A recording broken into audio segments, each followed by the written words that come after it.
सुप्रभात बच्चों, हिंदी क्लास में आप सबका स्वागत है। मैं हूं मनीषा मैम। हम लोग इससे पहले की वीडियो में पढ़े थे बाल महाभारत का पार्ट 11 पांडवों की रक्षा। तो पांडवों की रक्षा में हम लोग पढ़े थे कि किस तरह पांडवों को लाख का घर से बचाया जाता है, ठीक है। और वो वहाँ से निकल के जंगल होते होते होते होते वो गंगा नदी पार करते हैं और एक गांव में पहुँचते हैं जहाँ एक राक्षस था वक नाम का। वो बहुत अत्याचार करता था और उस राक्षस से कैसे भीम उसको मारता है राक्षस को, ठीक है। तो वहीं वो पाठ अंत होता है और ये पाठ शुरू होता है पाठ 12 द्रौपदी स्वयंवर। तो आज हम लोग पाठ 12 पढ़ेंगे द्रौपदी स्वयंवर, ठीक है। चलिए जानते हैं इस पाठ में क्या कुछ है। जिस समय पांडव एक चक्रा नगरी में ब्राह्मणों के बीच में जीवन बिता रहे थे, एक चक्रा नगरी, उस नगरी का क्या नाम था? एक चक्रा नगरी, ठीक है। जब वो ब्राह्मणों के वेश में वहाँ जीवन बिता रहे थे, उन्हीं दिनों पंचाल नरेश की कन्या द्रौपदी के स्वयंवर की तैयारियां होने लगी। जिस समय वो वहाँ जीवन बिता रहे थे उसी समय पंचाल देश का जो नरेश है उसकी कन्या द्रौपदी नाम की, ठीक है, उनका स्वयंवर की तैयारियां होने लगी। एक चक्रा नगरी के ब्राह्मणों का झुंड पंचाल देश के लिए रवाना हुए। पांडव भी उनके साथ ही हो चले। पांचों भाई माता कुंती के साथ किसी कुम्हार की झोपड़ी में आ टिके, ठीक है। वो भी वहाँ जाते हैं जहाँ द्रौपदी का स्वयंवर हो रहा था।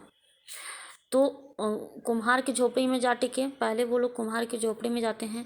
पंचाल देश में भी पांडव ब्राह्मण वेश में ही धारण किए। पंचाल देश में भी वो ब्राह्मण के रूप में ही गए। इस कारण कोई उनको पहचान न सका। स्वयंवर मंडप में एक वृत्ताकार धनुष रखा हुआ था जिसकी डोरी तारों की बनी हुई थी। ऊपर काफ़ी ऊंचाई पर एक सोने की मछली टंगी हुई थी। उसके नीचे एक चमकदार यंत्र बड़े वेग से घूम रहा था। राजा द्रुपद की घोषणा की थी कि जो राजकुमार पानी के प्रतिबिंब देखकर उस भारी धनुष से तीर चलाकर उस टंगे हुए निशानी मछली को गिरा देगा उसी को द्रौपदी वरमाला पहनाएगी। वहाँ जो द्रौपदी के पिता थे द्रुपद, उनका घोषणा था कि जो पानी में प्रतिबिंब देखकर और उस भारी धनुष से टंगे हुए जो ऊपर टंगा हुआ मछली था उसको गिरा देगा, उसी से द्रौपदी का विवाह होगा, ठीक है। इस स्वयंवर के लिए दूर दूर से अनेक वीर आए। दूर दूर से बहुत वीर आते हैं। मंडप में सैकड़ों राजा इकट्ठे हुए थे जिनमें धृतराष्ट्र के 100 बेटे अंग, नरेश, कर्ण, श्री कृष्ण, शिशुपाल, जरासंध आदि भी शामिल हुए थे। कौरव के 100 पुत्र सारे वहाँ शामिल थे, ठीक है।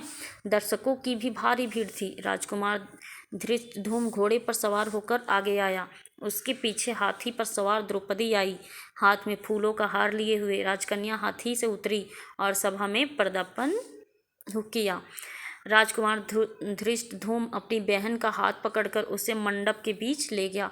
राजकुमार जो धृष्टद्युम्न थे वो द्रौपदी के भाई था, ठीक है। इसके बाद एक एक करके राजकुमार उठते गए और धनुष पर डोरी चढ़ाते, हारते और अपमानित होकर लौट जाते। सारे राजा उठते गए और अपमानित होकर लौट जाते, ठीक है। कितने ही सुप्रसिद्ध वीरों को इस तरह मुंह की खानी पड़ी, सब हार गए। तो शिशुपाल, जरासंध, शल्य और दुर्योधन जैसे पराक्रमी राजकुमार तक असफल हो गए। ये सारे असफल हो गए, हार गए। जब कर्ण की बारी आई तो सभा में एक लहर सी दौड़। सबने सोचा कि अब अंग नरेश जरूर सफल हो जाएंगे। कर्ण ने धनुष उठाकर खड़ा कर दिया और तानकर प्रत्यंजा भी चढ़ानी शुरू कर दी। डोरी के चढ़ाने में अभी बलभर की कसर रह गई थी कि इतने में धनुष का डंडा उसके हाथों से छूट गया, ठीक है, तथा उछलकर उसके मुंह पर लगा। तभी उस अपनी चोट सलाहता हुआ कर्ण उसकी अपनी जगह पर जा बैठा। उसको चोट लग जाता है जैसे ही वो उठाना चाहता है। इतने में उपस्थित ब्राह्मणों के बीच एक तरुण उठ खड़ा हुआ। ब्राह्मणों की मंडली में ब्राह्मण वेशधारी अर्जुन को यूं खड़ा होते देखकर सभा में बड़ी हलचल मच गई। लोगों की तरह तरह की चर्चा होने लगी। तब अर्जुन ने धनुष उठा लिया और उस पर डोरी चढ़ा दी। उसने धनुष की तीर चढ़ाया और आश्चर्यचकित लोगों को मुस्कुराते हुए देखा। लोग उसे देख रहे थे।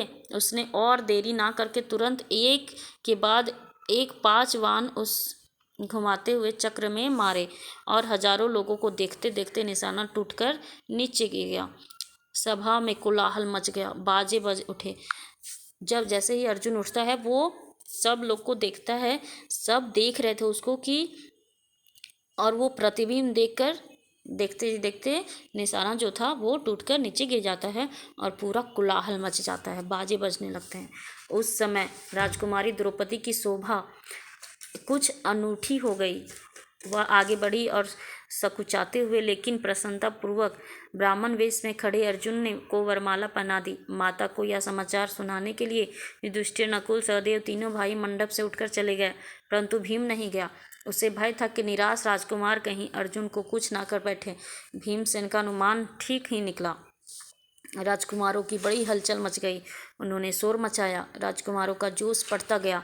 ऐसा प्रतीत हुआ कि भारी विप्लव मच गया। ठीक है, यह हाल देखकर श्री कृष्ण, बलराम और कुछ राजा विप्लव मचाने लगे, राजकुमारों को समझाने लगे। वे समझाते रहे और इस बीच भीम और अर्जुन द्रौपदी को साथ लेकर कुम्हार की कुटिया की ओर चल दिए।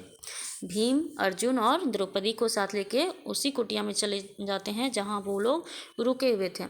जब भीम और अर्जुन द्रौपदी को साथ लेकर सभा में जाने लगे तो द्रुपद का पुत्र जो था, उसका भाई जो था, द्रौपदी का भाई जो था, धृष्टद्युम्न चुपके से उसके पीछे हो लिया।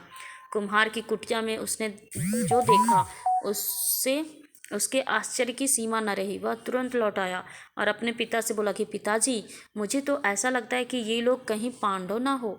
बहन द्रौपदी उस युवक की दीक्षाला पकड़े जब जाने लगी तो मैं भी उनके पीछे हो लिया। वे कुम्हार की झोपड़ी में जा पहुँचे। वहाँ अग्नि शिखा की भांति एक तेजस्वी देवी बैठी हुई थी। वहाँ जो बातें हुई उनसे मुझे विश्वास हो गया है कि कुंती देवी ही होनी चाहिए। तब राजा द्रुपद के बुलावा भेजने पर पांचों भाई माता कुंती और द्रौपदी के साथ लेकर राजभवन पहुँचे। युधिष्ठिर ने राजा को अपना सही परिचय दे दिया। वो बता देता है कि हम ही हैं पांडव। ठीक है, यह जानकर कि ये पांडव हैं, राजा द्रुपद फूले न समाये, वो बहुत खुश हो जाते हैं। उनकी इच्छा पूरी हो गई। महाबली अर्जुन मेरी बेटी के पति हो गए तो फिर द्रोणाचार्य की शत्रुता की मुझे चिंता नहीं रही। यह विचार कर उन्होंने संतोष की सांस ली। माँ की आज्ञा और सबकी सहमति से द्रौपदी के साथ पांचों पांडव का विवाह हो गया। माँ का आज्ञा हुआ तो द्रौपदी के साथ पांचों पांडव का विवाह हो गया। वो कुम्हार की झोपड़ी में वो अपने भेष बदल कर रह रहे थे, लेकिन जैसे ही द्रौपदी का भाई पीछे पीछे जाता है धृष्टद्युम्न, तो उसको पता चल जाता है और वो अपने पिताजी को आके समझाता है कि ये पांडव ही है। ठीक है, और जैसे ही उनको पता चल जाता है तो उनको बुलावा भेजा जाता है और पांचों पांडव और उनकी माता अपना सच्चाई उनको बता देती है। फिर वो बहुत खुश हो जाते हैं, द्रौपदी के पिता, और पांचों पांडव से द्रौपदी का विवाह हो जाता है। ठीक है, तो आप लोग समझे कि द्रौपदी स्वयंवर किस तरह हुआ। सारे राजा महाराजा थक के हार के बैठ गए। उसके बाद अर्जुन ब्राह्मण का भेष में था, वो गया और वो जैसे ही निशाना साधा, उनका जो मछली था कट के गिर जाता है और उनका विवाह हो जाता है। ठीक है, तो आप सबको इस पाठ को समझ में आया। धन्यवाद।